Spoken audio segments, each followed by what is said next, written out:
नमस्कार दोस्तों, मैं संदीप मल्होत्रा आप सभी का गौतम साइंस क्लासेस के यूट्यूब चैनल पर स्वागत करता हूं। आज हम एक नया टॉपिक, एक नया सीरीज स्टार्ट करने वाले हैं जो कि क्लास 10 के साइंस का है। हमारे पास कमेंट आए हैं, हमारे पास कॉल भी आए, मैसेजेस आए हैं कि सर क्लास 10 का जो साइंस का सब्जेक्ट है उससे भी सिलेबस आप स्टार्ट करेंगे, तो उसके सिलेबस हम स्टार्ट करेंगे। आज हमारा पहला चैप्टर रहेगा। आज पहला चैप्टर हम स्टार्ट करने जा रहे हैं जो साइंस का है, जो कि है रासायनिक अभिक्रिया एवं समीकरण। ठीक है ना, आज हम स्टार्ट करने जा रहे हैं। अब चलिए इसको स्टार्ट करते हैं। अब जो भी इसमें जो भी कंफ्यूजन वाले क्वेश्चन या कुछ भी कंफ्यूजन है आपको इस वीडियो में हम सारे दूर करेंगे। चलिए देखते हैं क्या है। कहते हैं केमिकल रिएक्शन एंड इक्वेशन। ठीक है ना, ये चैप्टर आज हम पढ़ेंगे। क्या है? Chemical reaction and equation. चलिए स्टार्ट करते हैं ये चैप्टर स्टार्ट करते हैं वीडियो। तो जब भी हम नाम सुनते हैं, क्या केमिकल इक्वेशन पहले पॉइंट पहला हमारा मेन हेडिंग रहेगा, क्या है? रासायनिक अभिक्रिया क्या होता है? रासायनिक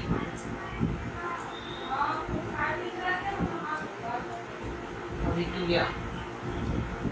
एक चीज और, जो भी आपको अगर व्हाइट बोर्ड पर ना दिखता हो या जो लिख दिए हो ना समझ में आओ, या बोर्ड कभी कभी चमकता ज्यादा इसलिए ना दिखता हो, तो आप हम जो बोल रहे हैं उसको आप सुनिए। ठीक है ना, जो हम लिख रहे हैं वही हम बोलते भी हैं, तो आप उससे भी क्या करते हैं समझ सकते हैं कि यहाँ लिखा हुआ क्या है।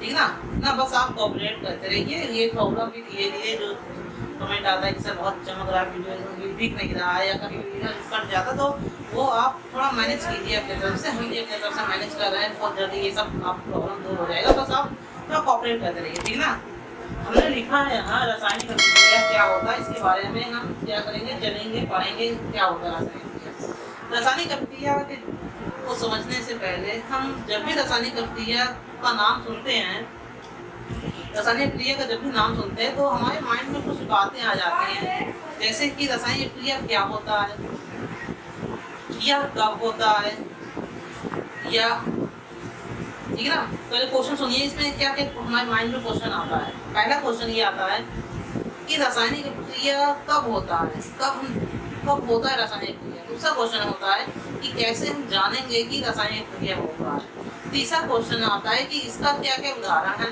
और चौथा क्वेश्चन आता है कि इसका एक परिभाषा क्या है, डेफिनेशन क्या है रासायनिक क्रिया का। ठीक है, तो चलिए इसको समझते हैं रासायनिक क्रिया क्या होता है। तो रासायनिक क्रिया जो हम आपको क्वेश्चन बताएं, क्या क्वेश्चन, ठीक है ना, जैसा रिपीट कर रहे हैं, एक पेपर में नहीं पूछा जाएगा कि क्वेश्चन क्या क्या था आपको, बस हम जनरली बताते हैं कि हमारे माइंड में जब भी पढ़ते हैं रासायनिक क्रिया तो क्या क्या हमारे माइंड क्या क्या क्वेश्चन सवाल खड़े होते हैं, जो क्वेश्चन खड़े होते हैं। क्या होते हैं कि रासायनिक क्रिया हम कैसे पहचानें कि रासायनिक क्रिया हुआ, पहला क्वेश्चन। या कब होता है, दूसरा क्वेश्चन। इसके क्या दैनिक जीवन में हमारे इसके क्या क्या उदाहरण है, तीसरा क्वेश्चन।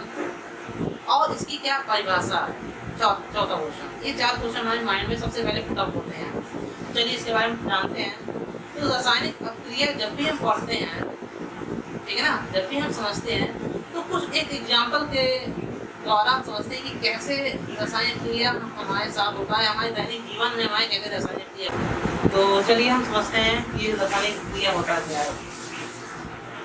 रासायनिक क्रिया जब हम बताए हैं, एक उदाहरण लेते हैं रासायनिक क्रिया समझने के लिए। अभी उतारिएगा नहीं, उतारने का जो भी होगा हम आपको बताएंगे। एक हम उदाहरण लेते हैं, जैसे कि हमारे दैनिक जीवन में हम देखते हैं कि लोहे पे जंग लग जाता है। एक उदाहरण लिखिए, एक उदाहरण है लोहे पर जंग लगना, ये उदाहरण, ठीक है ना। हमारे दैनिक जीवन में ये बहुत बार होता है, हम देखते भी हैं कि कभी कोई लोहा होता है, ठीक है ना, कोई लोहा होता है जिसका पेंट नहीं हुआ होता, ठीक है ना, जिसका हम क्या होता है, पेंट नहीं हुआ है।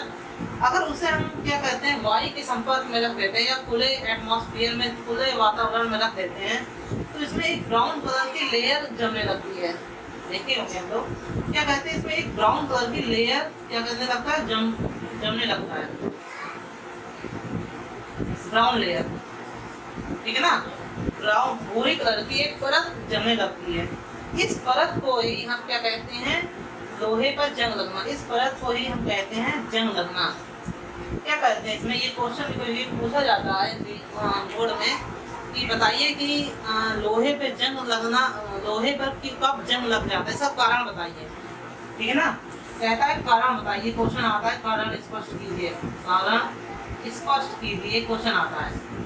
और उसमें 2-3 दे देगा आपको, उदाहरण दे देगा, जैसे लोहे पे जंग लगना क्यों लगता है तो आपको उसमें बताना पड़ता है। तो क्यों लगता है, अगर आपको लिखना है तो आप लिख सकते हैं बैठ के, ठीक है।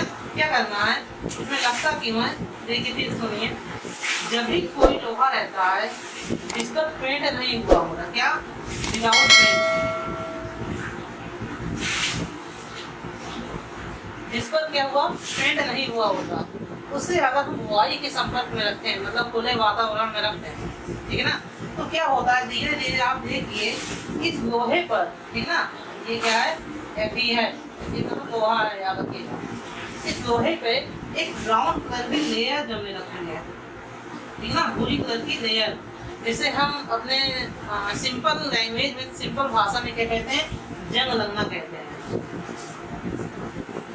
एक्चुअल में ये होता कब है, ये कैसे होता है, ये क्यों होता है, ये तो ये इसलिए होता है जब हम Fe क्या करता है, ऑक्सीजन के साथ रिएक्शन कर जाता है। क्या करता है, Fe मतलब लोहा, लोहा जब ऑक्सीजन मतलब एयर, याद रखिए ऑक्सीजन जब भी बोले एयर, Fe जब एयर के साथ रिएक्शन कर जाता है तब वो क्या करता है, एक ब्राउन कलर की लेयर अपने लोहे के ऊपर क्या है, एक लेयर क्या करता है, जमा देता है। तो इसी से क्या कहते हैं, ये क्या कहते हैं, जंग लगना, इसी को हम कहते हैं। तो आपको अगर लिखना है तो लिखिएगा, उदाहरण में लिखिएगा, क्योंकि ये क्वेश्चन पूछा जाता है, कारण स्पष्ट कीजिए लोहे पर जंग क्यों लगता है, ठीक है ना। तो लिखिए, जब कभी लिखिएगा, क्योंकि हम अब अगर हम इसको लिखते हैं तो वीडियो ज़्यादा लंबी हो जाएगी, ठीक है ना। अब आप बोर्ड में हैं तो आप खुद लिख सकते हैं, आप खुद अपना नोट्स बनाइए, हम बोल रहे हैं। हेडिंग ये लिखिएगा, लोहे पे जंग लगना, ठीक है ना। देखिए, जब भी हम बिना पेंट हुआ, देखिए जब भी हम बिना पेंट हुए लोहे को वातावरण के संपर्क में रखते हैं, जब भी हम बिना पेंट हुआ लोहे को वातावरण के संपर्क में रखते हैं, जैसे बोलते हैं, जब भी हम बिना पेंट हुए लोहे को वातावरण के संपर्क में रखते हैं तो हम देखते हैं कि कुछ समय बाद, उस लोहे पर एक ब्राउन कलर की या भूरी कलर की परत जमने लगती है, एक भूरी कलर की परत जमने लगती है, ठीक है। इस भूरी कलर की परत को ही हम जंग लगना कहते हैं। क्या कहते हैं, इस भूरी कलर की परत को ही, भूरे रंग की परत को ही हम जंग लगना कहते हैं, ठीक ना। आई होप आप लिख लिए होंगे, या नहीं लिख रहे हो तो वीडियो पॉज करके आप फिर से सुन सकते हैं, ठीक है ना। इतना आपको आई होप समझ में आ गया। तो हमारा ये उदाहरण है, ठीक है ना, ये हमारा उदाहरण है। और भी कुछ उदाहरण है, देख लीजिए। ये आई होप आप समझ रहे हैं, ठीक है ना। आई होप आप इसे अच्छे समझ गए होंगे। इसका परिभाषा क्या है, आप वीडियो पॉज कीजिए, फिर सुन लीजिए परिभाषा। ऑनलाइन क्लासेस में यही तो फायदा है, आप फिर से आपको सुन सकते हैं, ऑफलाइन में फायदा नहीं है, ठीक है। तो चलिए आगे बढ़ते हैं। तो आगे क्या करना है, ये तो पहला उदाहरण हो गया। दूसरा उदाहरण आपको बताएं, हमारे शरीर, दूसरा उदाहरण है ये, सारे अभिक्रिया का ही अभी उदाहरण बता रहे हैं। हमारे शरीर द्वारा भोजन को पकाना, भोजन का पाचन करना, पकाना नहीं, पाचन करना, ठीक है। हमारे हम जो खाते हैं उसको कैसे पाचन कैसे पच जाता है, ये सब रासायनिक क्रिया ही होता है, हमारे बॉडी में भी रासायनिक क्रिया होता है। दूसरा सांस लेना, ये भी रासायनिक क्रिया है। तीसरा दूध से दही बनना, ये भी एक रासायनिक क्रिया है। तो ये सारे हमारे दैनिक जीवन में होते हैं, हम देखते हैं भी हैं, मुंह से दही बनना, सांस लेना, ये सब हम रोज दैनिक जीवन में हम देखते रहते हैं। एक और एग्जाम्पल जो हम सभी करते हैं बट फील भी करते हैं उसे, ठीक है, उसे फील करते हैं। जैसे कि आप घर में जब भी आप कपड़े धोते हैं तो जो कपड़े धोने का जो निरमा होता है उसे कभी आप अपने हाथ रखिए, कुछ उसका मात्रा निरमा पाउडर होता है उसे आपका अपने हाथ रखिए और उसमें कुछ बूंद पानी डाल दीजिए, उसके बाद आपने मुट्ठी बंद कर दीजिए, तो आपको क्या फील होगा? आपको फील होगा कि वो क्या हमारा जो हथेली है वो थोड़ा गर्म होने लगेगा। आप ये किए भी होंगे, पहले नहीं किए होंगे तो आज जाके कर दीजिएगा, तो आप फील करेंगे, आपको महसूस होगा कि आपकी हथेली गर्म हो रही है, ठीक है।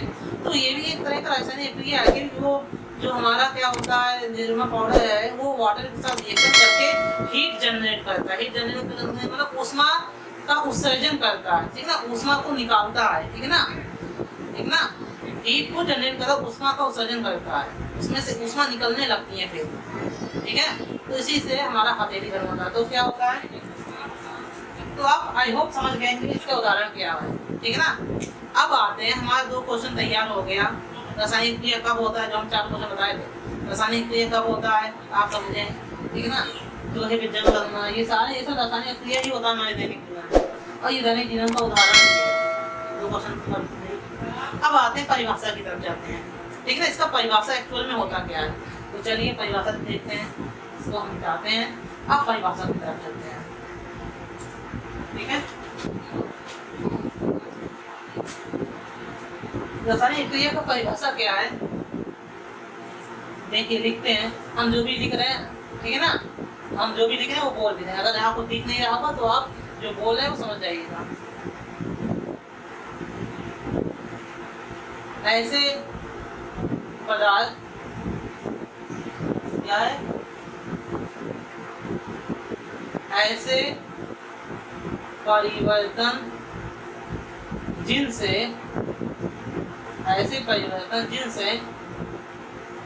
नए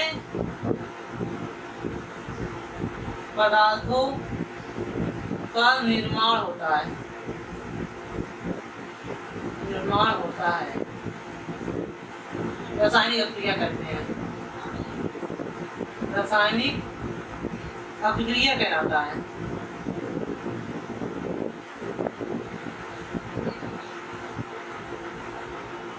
ठीक ना।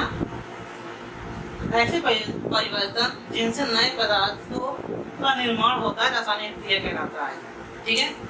एक दूसरा परिभाषा है, ये डिफिनेशन याद रखिएगा। एक दूसरा परिभाषा है वो क्या है, वो इस तरह है, इसी तरह यह लिख के दूसरा एग्जाम्पल एक परिभाषा है, क्या है लिखिएगा। जब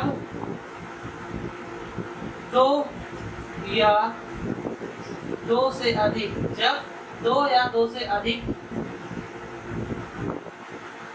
अभिकारक, जब 2 या 2 से अधिक अभिकारक को हम रिएक्टेंट बोलते हैं। जब 2 या 2 से अधिक अभिकारक मिलकर एक या एक से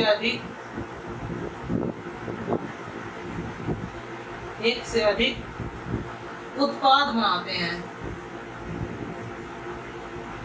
उत्पाद बनाते हैं, तब उसे रासायनिक अभिक्रिया कहते हैं।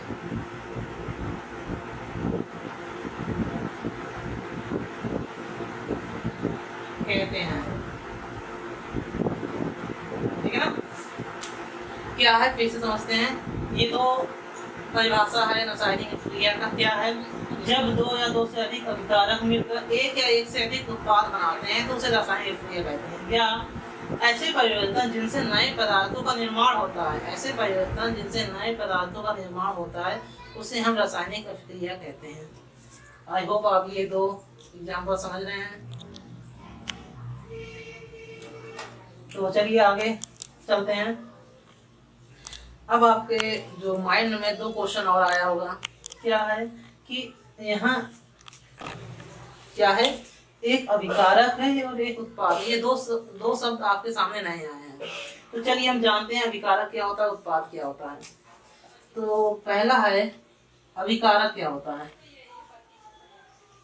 अभिकारक क्या होता है इसके बारे में पढ़ते हैं। अभिकारक को हम कहते हैं रिएक्टेंट। ये क्या होता है हम बोल रहे हैं, इसका आप लिखिए, ठीक है ना। इसके बाद क्या है लिखिएगा, रासायनिक अपक्रिया में जो पदार्थ हिस्सा लेते हैं, ठीक है ना, रासायनिक अपक्रिया में जो हिस्सा लेते हैं उन्हें हम अभिकारक कहते हैं, ठीक है ना। क्या है चलिए हम ये लिख देते हैं, रासायनिक अभिक्रिया में जो हिस्सा लेते हैं या भाग लेते हैं उन्हें क्या कहते हैं, उन्हें अभिकारक कहते हैं, अभिकारक कहते हैं। अभी इसका हम उदाहरण के द्वारा भी इसको समझाएंगे क्या है। अभी बस आप लिखते चलिए क्या होता है, ठीक है ना। अभी इसको उदाहरण के द्वारा समझाएंगे तो आपको और अच्छे से समझ में आएगा। तो अभिकारक क्या होता है, रासायनिक क्रिया में जो भाग लेता है या जो हिस्सा लेता है उसे अभिकारक कहते हैं। अब अगला आता है क्या कहते हैं, उत्पाद किसे कहते हैं। आप इतना लिखिए या स्क्रीनशॉट कीजिए, ठीक है ना। उसके बाद हम आगे बताते हैं। तो उत्पाद किसे कहते हैं इसके बारे में हम समझ लेते हैं। उत्पाद किसे कहते हैं, देखिए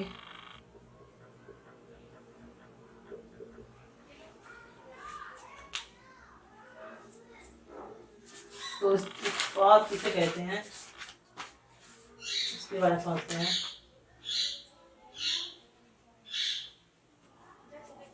देखिए आगे,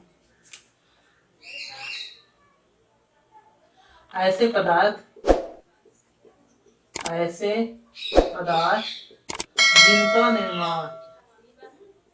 जिनका निर्माण रासायनिक अपक्रिया के समय होता है क्या कहते हैं उसे, उत्पाद कहते हैं। क्या कहते हैं, उत्पाद कहते हैं। तो उसे उत्पाद कहते हैं। क्या कहते हैं, उत्पाद के ऐसे पदार्थ जिनका निर्माण रासायनिक क्रिया के समय होता है उसे उत्पाद कहते हैं, ठीक है। अब चलिए एक उदाहरण के तरह इसको समझते हैं। देखिए एक बात हम आपको बता दें वो कि जो भी हम लिखेंगे, हमारा लिखते समय हमारा जो वीडियो होगा वो ज्यादा लंबा हो जाएगा। इसीलिए अब आपको हम जो भी लिखवाना होगा, हमको जो भी लगेगा इम्पोर्टेंट हमको लिखवाना है वो आपको हम बोल देंगे, ठीक है ना। आप बोल देंगे, आप वहाँ लिखते रहिएगा, अपनी कॉपी में नोट करते रहिएगा। ऐसे अभी आप बोर्ड में हैं तो आपको खुद लिखना ज्यादा जरूरी है कि कॉपी हम लिखें फिर आप कॉपी करें, वो ठीक नहीं है, ठीक है ना। हम आपको बोलेंगे आप लिखिएगा। तो चलिए यहाँ तक हम लिख दिए हैं। अब आगे हम पढ़ते हैं इसकी उदाहरण क्या है इसका। तो इसका उदाहरण देखिए, उदाहरण में लिख लीजिएगा कि हाइड्रोजन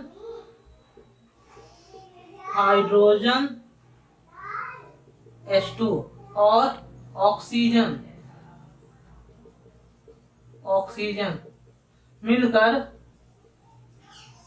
मिलकर जल बनाते हैं, जल का निर्माण करते हैं। तो ये उदाहरण हो गया। अब सुनिए, हमारा पहला कंफ्यूजन दूर हो गया होगा कि रासायनिक क्रिया का क्या होता है, उसका परिभाषा क्या होता है, कैसे हम पहचाने। हाँ, ये क्वेश्चन नहीं बचा हुआ है। क्या क्वेश्चन बचा है कि कैसे पहचानें कि रासायनिक क्रिया हो गया या नहीं हुआ, हम कैसे ही पहचानें, इसके बारे में भी हम आपको बताएंगे इसमें उतारने के बाद। मतलब कि उदाहरण समझ लिए क्या होता है रासायनिक क्रिया, उदाहरण क्या होता है, क्या कहते हैं इसकी परिभाषा के बारे में समझ गए, रासायनिक क्रिया की परिभाषा क्या होता है या कब होता है, ठीक है ना। हम आपको कुछ उदाहरण बताए उसमें बताए, ठीक है ना। अब अगला है क्वेश्चन हमारे जो माइंड में उठता है क्वेश्चन कि हम कैसे पहचानें कि रासायनिक क्रिया हुआ है।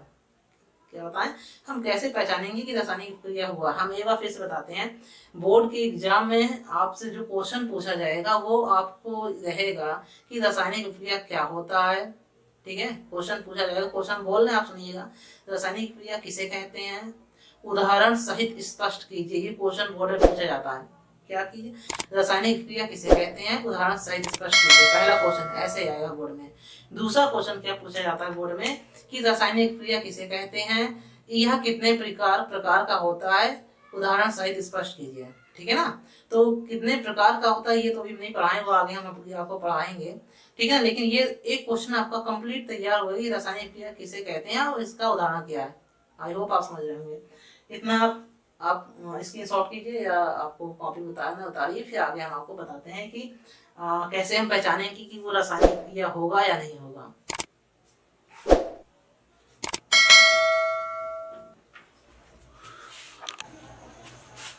हाँ चलिए अगले क्वेश्चन की तरफ चलते हैं। क्वेश्चन क्या है सुनिएगा, ठीक है ना। हम ये जो क्वेश्चन बता रहे हैं वो हमारे माइंड में उठता है कि ये कब कैसे होता है। ठीक है ना, क्वेश्चन है कि हम कैसे पहचानें कि रासायनिक क्रिया हुआ है या नहीं हुआ, ये हम कैसे जानेंगे। और बोर्ड में भी कभी कभी इस तरह का क्वेश्चन पूछ लेता है कि रासायनिक क्रिया के परिवर्तन में क्या क्या होता है। सुनिए क्वेश्चन ध्यान से, बोर्ड में क्वेश्चन क्या पूछता है कि रासायनिक क्रिया में परिवर्तन हुआ है या रासायनिक क्रिया में परिवर्तन कैसे हुआ है। ठीक है ना, ऐसे क्वेश्चन बोर्ड में पूछा जाता है, तो हम आपको बताने चल रहे हैं। तो बोर्ड में जो क्वेश्चन आता है तो आपने समझ लिया, हमारे माइंड में भी इसी तरह का एक क्वेश्चन उठता है कि हम कैसे पहचाने कि रासायनिक क्रिया हुआ है या नहीं हुआ है। तो चलिए देखते हैं, ठीक ना, उसका आंसर समझते हैं क्या है, कैसे पहचानेंगे कि रासायनिक क्रिया हुआ है। तो रासायनिक, सुनिए अब आंसर आपको सुनना है या आप लिखना चाहें तो आप कॉपी में लिख सकते हैं। तो रासायनिक क्रिया जब भी रासायनिक क्रिया होगा तो उसमें निम्न परिवर्तन होंगे। अभी वो क्या परिवर्तन है नीचे यहाँ लिखेंगे। आपको अगर कॉपी में लिखना है तो आप लिख सकते हैं, जब भी रासायनिक क्रिया होगा तो उसमें निम्न परिवर्तन होंगे, डैश करके उसके बाद क्या परिवर्तन होंगे वो आप सुनिए।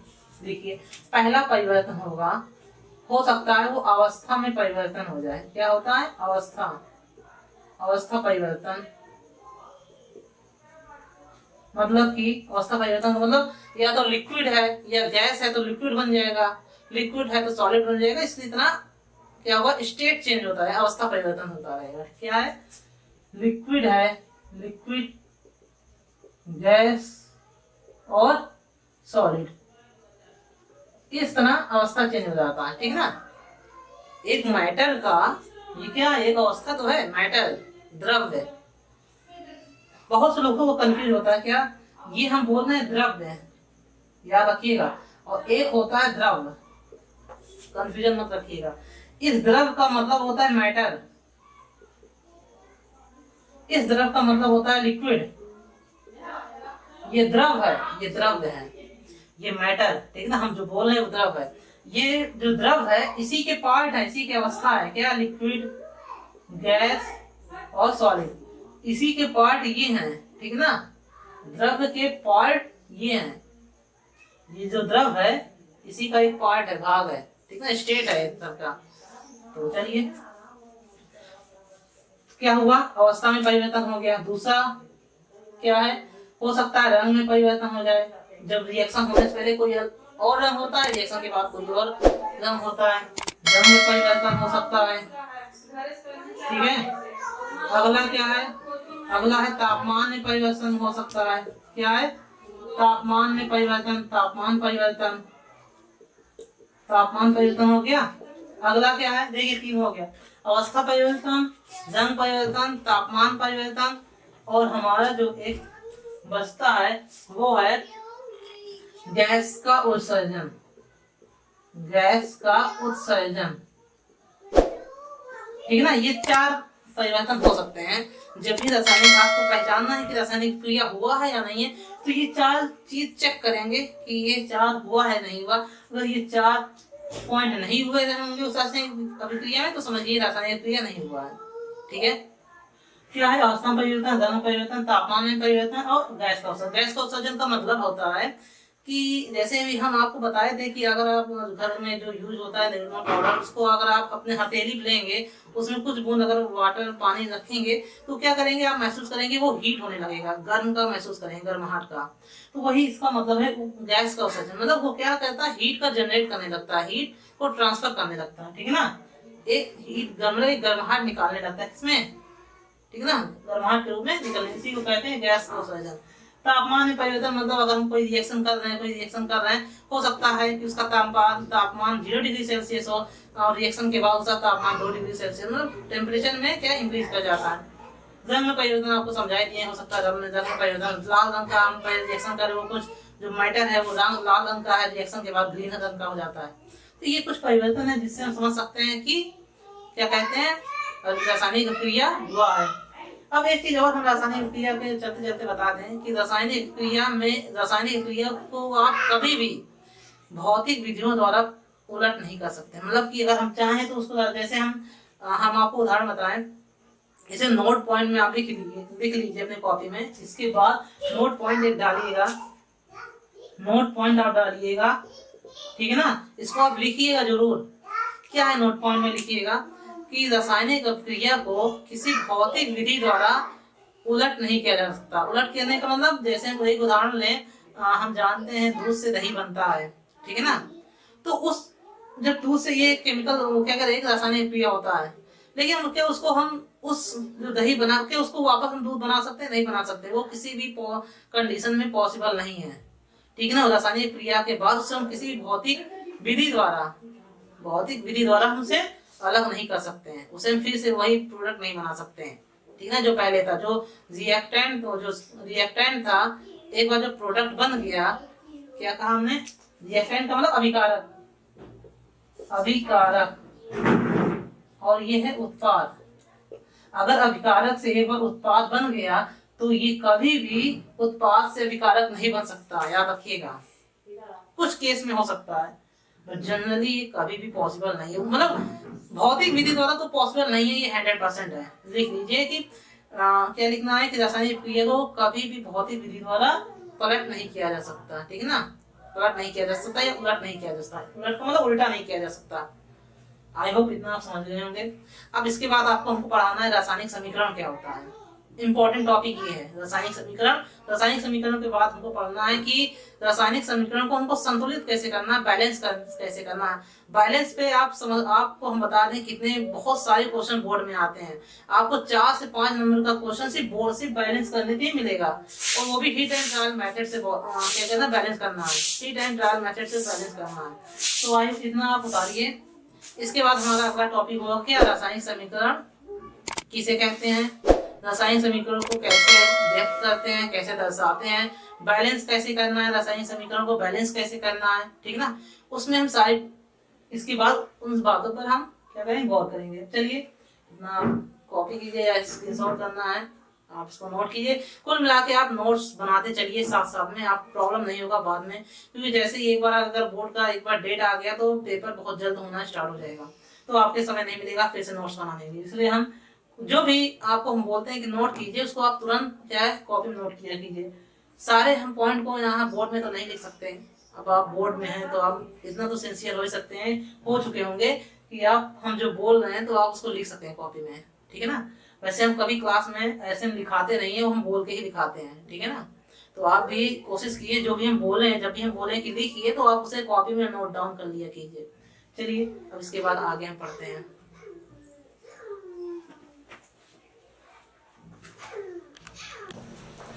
तो आज के लिए बस इतना ही। इसके बाद का जो भी अगला जो टॉपिक बचता है, जैसे कि हमारे केमिकल इक्वेशन बचता है, क्या होता है रासायनिक समीकरण क्या होता है, इसके बारे में नेक्स्ट वीडियो में आपसे हम बात करेंगे।